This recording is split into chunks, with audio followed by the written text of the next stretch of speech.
So পরের দিন আমাদের গন্তব্য ছিল বান্ধবগড়। তো আমরা সকালবেলা গাড়িতে উঠে গিয়েছিলাম, উঠে গিয়ে আমরা প্রকৃতি দেখতে দেখতে চলে গিয়েছিলাম বান্ধবগড়।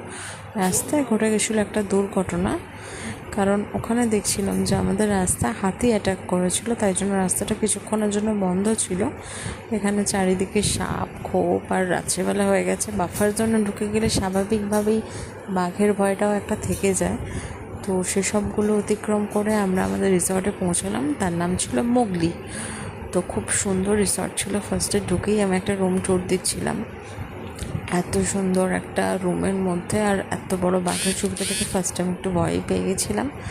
দেন তারপরে আমি সুন্দরভাবে রুম ট্যুর দিলাম। আর এই বাথরুম সেট আপটা, ওফ মাই গড, বাথরুমটা দেখে তো আমার 15 মিনিট লেগেছে জিনিসটাকে সেট আপ করতে, যে কীভাবে কী করে।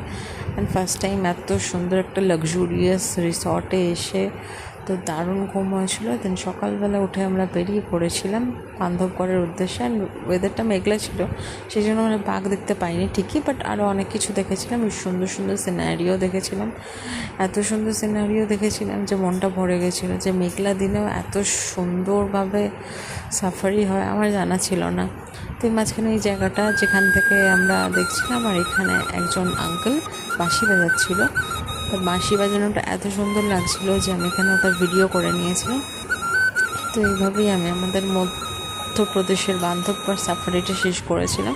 আর সাফারি শেষ করার পরে এখানে আমরা রিসর্টে চলে এসেছিলাম, কারণ আমাদেরকে চেক আউট করতে হতো। So by.